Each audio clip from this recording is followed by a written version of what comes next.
Ya, halo teman-teman, welcome to GMTV. Saya sedang berada di MNC Studios, Kebonjeruk, Jakarta. Hari ini saya ikut satu event yang bagus sekali untuk content creator. Badiku Fest nama eventnya. Sudah habis sesi pertama, lagi istirahat makan siang.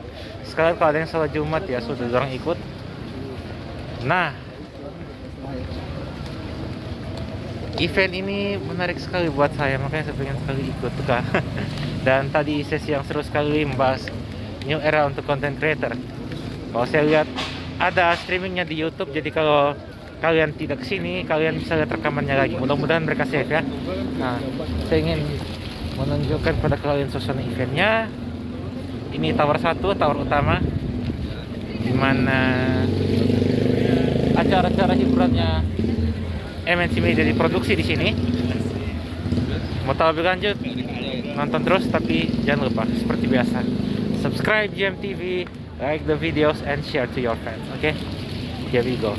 Teman-teman, ini dia tower utama MNC Studios Kebonjeruk, Jakarta.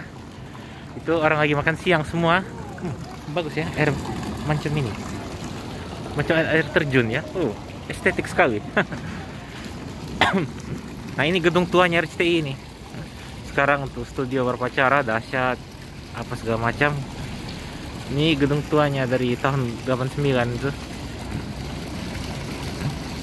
Dulu waktu Seputar iNews masih bernama Seputar Indonesia tuh lama sini. Pindah ke Kebon Sirih sekitar 2010 kalau saya tidak salah. Oh, 2009 malah. Untung saya baru ingat.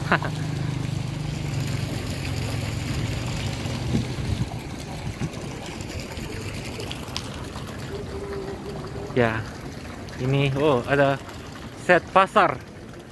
Sinetron apa ini? Lupa saya.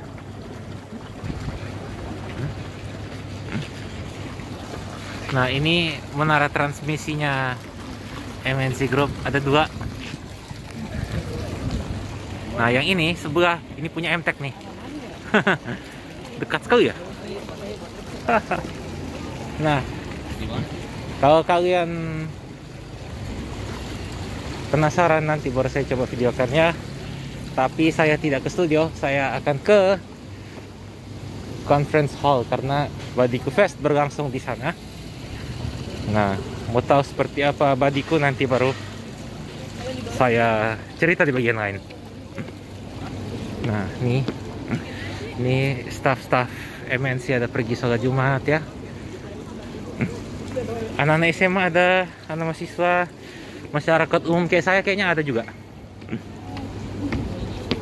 Wow. Dan ternyata ada kedai makan tuh kru-kru di sini ya. Nah, teman-teman, tadi sudah makan siang ya, sudah menikmati sedikit suasana di MNC Studios, dan sekarang kita kembali ke atas untuk melanjutkan keseruan Badiku Fest. Kita masuk sesi siang karena ada yang istimewa. Dan kalau boleh saya rangkum tuh, pertama saya ikut menyenangkan sekali. Mereka dapat tumpeng tadi teman-teman. Nanti ada beritanya pasti. Syukuran bahwa Badiku sejak 24 November 2021 sudah berkembang cukup pesat kalau saya lihat. Saya sendiri juga masuk Badiku, nanti ada konten saya masuk di Badiku juga. Sebenarnya sudah ada sih, hanya mungkin sama tambah lagi. Mungkin ada video juga nanti. Ya, dan yang menarik buat saya adalah macam bagaimana ya, Badiku ini seperti menjadi satu wadah baru untuk konten-konten kreator nasional untuk berbagi info, fakta-fakta tentu saja ya, kepada khalayak ramai, supaya orang tahu apa yang sedang terjadi di luar sana, dinamika apa di dunia ini ya. Jika kalian tertarik, download Badiku ya. Bisa di Android, bisa di iOS juga bisa, di website juga ada, gampang bikin akunnya itu, dan ada rewardnya juga. Jadi kalau mau penasaran, kalau mau tahu, mau mengalami sendiri bagaimana reward, ya sudah, langsung saja ya. Nah, ini MNC Studios nih, dan ada studio di belakang. Nih ruangannya Irfan Hakim kalau mau syuting Family 100. Ya pintunya tadi. Ya, jadi kita tunggu ya kira-kira sedikit lagi. Sebenarnya belum dibuka sih pintunya, cuman ya sudahlah. Rupanya hujan sudah mulai mengguyur kawasan Kebun Jeruk, jadi mari kita kembali. Nah teman-teman, jadi inilah suasana lantai 7 Tower Dimensi Studios. Ada stand mineral, ada meja registrasi, ada foto booth juga. Siapa yang sedang berbincang dengan Aldi Hawari di sana. Menarik sekali. Pintu baru akan dibuka kurang lebih sekitar 20 menit setelah saya merekam ini. Auditorium ya, banyak event yang digelar MNC Group di sini. Ada dari kampus-kampus, dari sekolah-sekolah, ada yang masyarakat umum kayak saya datang secara individual. Menarik sekali. Masih belum menerang nih orang. Nah teman-teman, sekarang saya lagi menunggu untuk dimulainya sesi kedua ya, dan saya yakin ini akan sangat menarik. Nah kira-kira setnya seperti ini teman-teman. Lagu badiku namanya juga ya. Politik. Di Nampol kali ini saya akan membahas besarnya auditorium ini ya. Yang satu dekade terakhir kita hidup dalam fenomena yang disebut dengan ledakan data yang terjadi dalam skala yang sangat besar. Nah, media sosial ada pintu daruratnya juga. Di mana kalau misalnya itu bertebaran secara situasi luas kayak bebas. Macam hari Senin udah bergempa tuh, semua cari selamat tuh hati ini. Menjadi bahasa politis penuh curiga karena asumsi. Ya teman-teman, sesi berikutnya 3 orang yang pernah bersama di Jalan Kapten Tendian, saudara-saudara. MC, moderator sesi, dan narasumber. Kali ini itu salah satu news anchor di MNC Media, terus juga part of Badiku juga. Kalau Kaila? Kalau aku ya ini aja. Oke, jadi dari Badis ya kan. Benar, kita mau menyaingi Nuka mungkin. Iya. Narasumber memang 3 sekawan dulu, 21. Terima kasih Kaila sudah diberikan panggung, sudah mau sharing panggung sama saya. Oke. Ini sudah ada Budi Adiputro, co-founder Total Politik, dan juga ada Mas Ari Putra, co-founder Total Politik. Tadi Kaila sempat nanya nih, ada yang udah subscribe atau denger podcastnya Total Politik nggak? Baru mulai. Enggak ya, pasti ya. Iya, itu dapat bala bantuan aja dari Gambon dan Enggak, kalau dulu beneran langsung aja buka podcastnya ya, Total Politik. Dia di YouTube channel juga, di Instagram juga udah masif banget ya followersnya ya.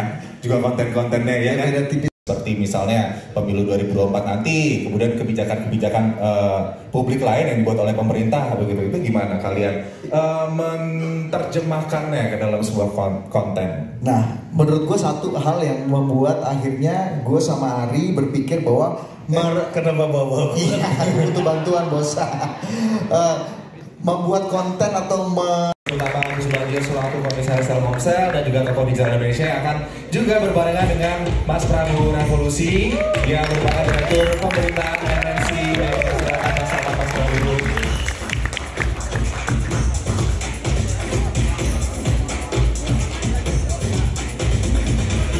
Ayo Mas, kita salam dulu dong Mas, biasa.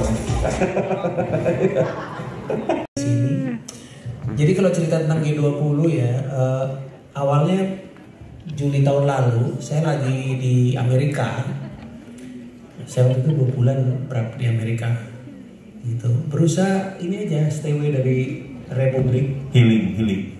Healing itu penasaran ya gitu kan. Ya di reshuffle ya kan.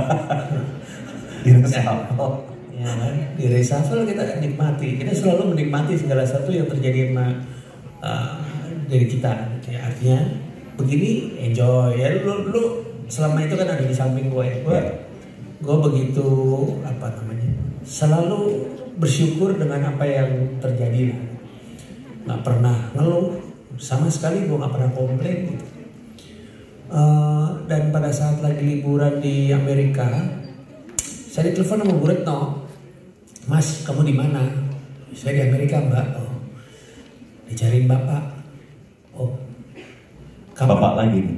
Bapak Presiden. Terus saya bilang, masih lama nggak itu? Masih lama.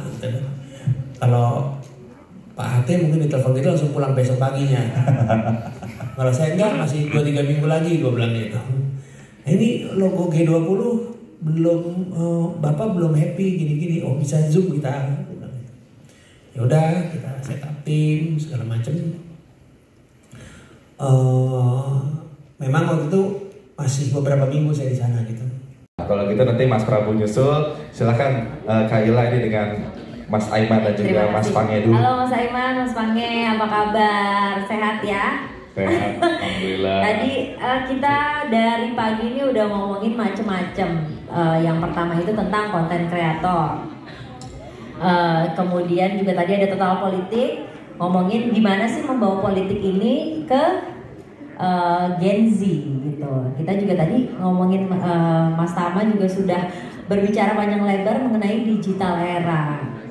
Di sini ini ada adik-adik mahasiswa, mahasiswi, ada juga yang SMA. Mereka ini dengan Badiku pengen tahu, pengen kenal bagaimana sih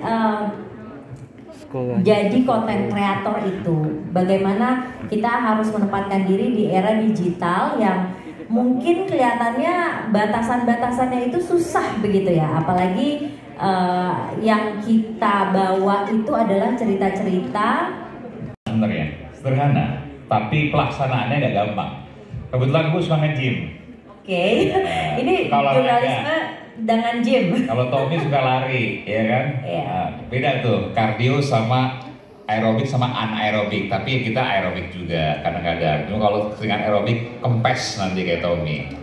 Nah gini, kalau olahraga itu kita tahu apa yang kita makan. Iya. Bener ya?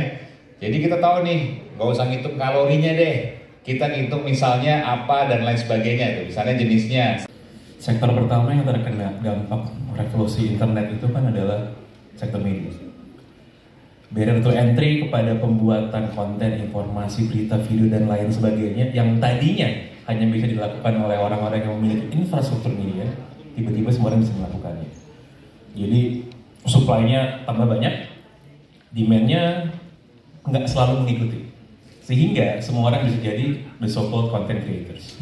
Seperti itu. Kalau kita fokus dengan apa fenomena yang kemudian gimana caranya konten kreator bisa berkembang, dan juga bagaimana sisi jurnalistik, ngomongin politik juga 4.0 bagaimana. Nah sekarang kita bahas, jadi gini, mungkin saya cerita dulu awalnya kenapa saya ngajak Marisa kesini kali ya. Dari kami ini udah menjalankan digital minimalism itu intinya adalah sebuah filosofi yang ditemukan atau dibuat atau di-create oleh seorang penulis namanya Cal Newport. Filosofi di mana interaksi digital kita itu tidak maksimalis, nggak semuanya kita makan, tapi kita pilih betul-betul yang berguna bagi kita. Jadi aplikasi-aplikasi yang ada di telepon kita itu adalah aplikasi yang memang betul-betul kita gunakan sebagai tools. Jadi bukannya aplikasi menggunakan kita, tapi kita menggunakan aplikasi. Nah, timeline-nya ya toh mungkin untuk memberikan konteks kepada teman-teman. Saya itu mulai jadi seorang digital minimalis itu perjalanannya sebetulnya dari tahun 2014. Ya teman-teman, itu tadi rangkaian Badiku Fest. Dari pagi tadi akhirnya selesai juga. Pukul 5 petang. Menyenangkan sekali, banyak bicara-bicara seru tadi kalian sudah lihat, dan banyak ilmunya. Saya kira ada rekamannya tuh, mudah-mudahan tetap di-save di YouTube ya. Oke, so itu saja vlog singkat saya tentang Badiku Fest. Terima kasih sudah menonton ya. Mohon maaf kalau terlalu ringkas. Jangan lupa subscribe GMTV, like and share the videos. Oke, kita ketemu di video selanjutnya. Bye.